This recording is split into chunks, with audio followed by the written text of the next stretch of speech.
All right, the co-main event, the one I am the most excited for. Um, you have a rematch between Paul Felder and Edson Barboza. Now, Edson Barboza has had a rough go of it. Let me just look at his record here. That's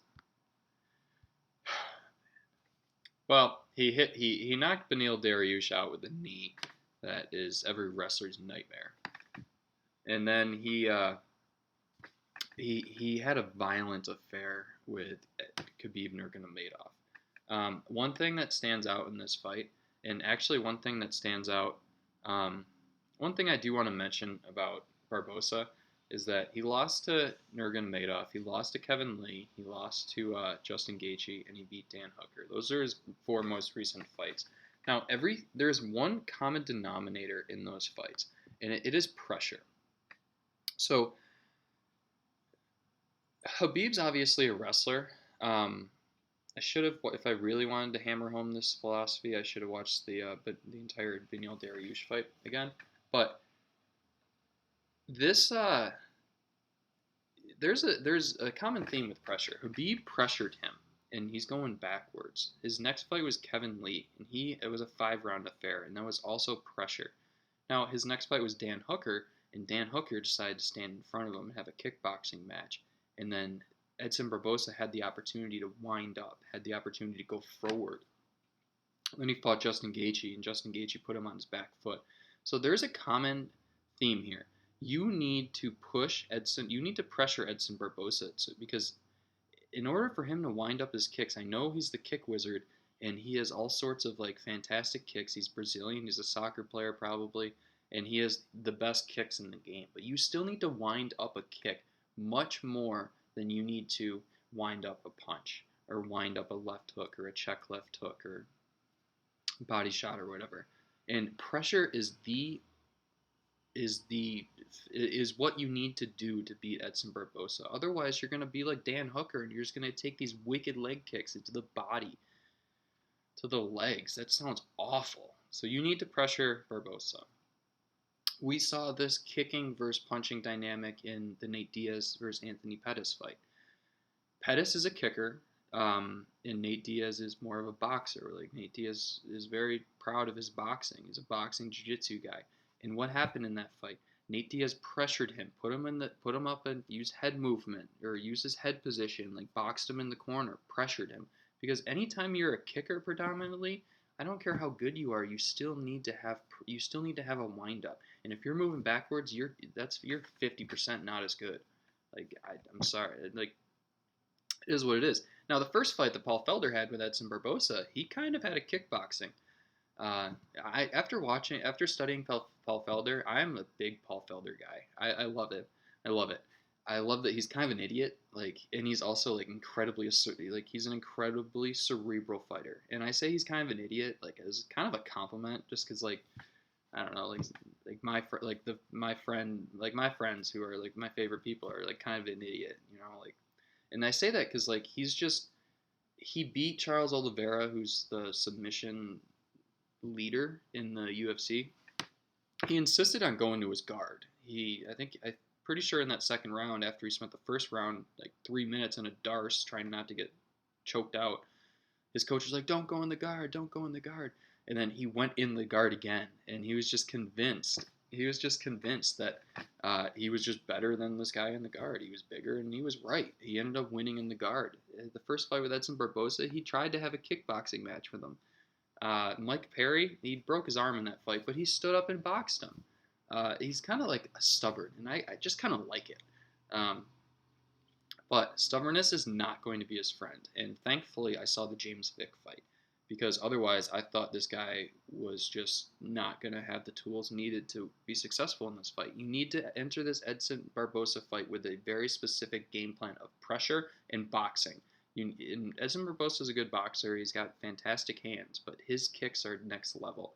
So you need to enter a pressure contest, and Paul Felder did show up. He looks skinny. He looks in shape. And I think that's what he's going to do because in the James Vick fight, James Vick is obviously a towering human being at 155. And he found his distance. Obviously, when you fight James Vick, you will have a reach disadvantage. And in the first round, it took him like 2 minutes to time a spinning elbow. And which is impressive. And then he went to the clinch with James Vick. And he's quickly found out that's not the way, because James Vick, again, the whole towering dynamic, you're using gravity on your side in a clinch, and he was just he tried it once, and he never went back to it, and I was impressed with that. He obviously started inflicting those leg kicks, and that was a real problem for James Vick in that fight. And then, like in the third round, I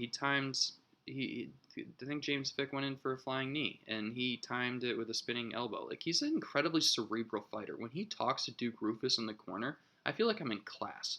Like, and I don't know. If I didn't see that James Vick fight, I think there would be a serious. I think there would be I wouldn't think Paul Felder is a good bet or going to win this fight, but he is. And he is going to win this fight. And I think he's going to win it by second round knockout, because he is going to have a boxing heavy pressure attack in this fight. He may try to grapple a little bit, not necessarily take him down, but he is going to try to get Edson Barboza tired. And everyone knows that grappling is a very taxing style of fighting.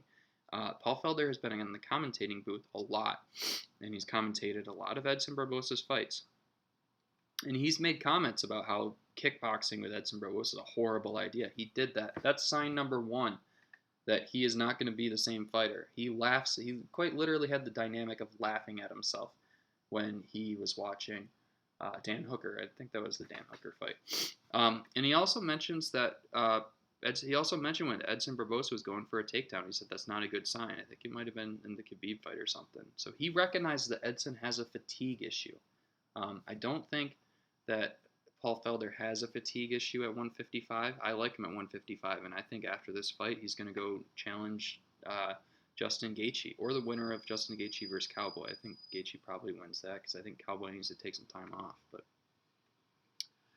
it wouldn't surprise me to see this Irish Dragon fighting Khabib one time, getting that actual rematch that he should have had in New York City. I think the New York Athletic Commission said Paul Felder wasn't a high enough ranking to go fight Khabib, which is ridiculous.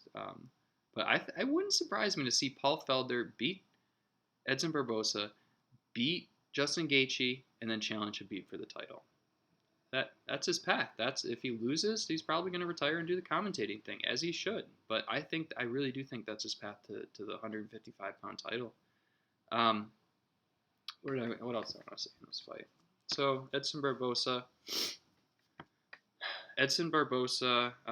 you need to pressure him. If he gets pressured, Edson Barboza's in trouble. If he doesn't, Edson Barboza can wind up, and once he starts those kicks, it's like a waterfall. The first one sucks. You need to stop it, and the second one sucks worse. It's like going for a run in the hill. If you don't break the record, if you don't break your own personal record, you're gonna have to force yourself to go back out there and do it again. So it sucks if you don't pressure. Then it's like a waterfall. Like, you need to pressure from the get-go. You can't let Edson Barboza get going with those body kicks, because he's in trouble if he does. But I think Paul Felder is cerebral enough to understand the game plan. He looks in shape, and I think he's going to knock him out in the second round. I think he's going to pressure him. Barboza's going to get tired, and Paul Felder has power at 155 to put you out, and he's going to put him out in the second round. And I do think Paul Felder winning at any sort of underdog, I think he's still an underdog in the books, but any sort of underdog play on Paul Felder is a good bet.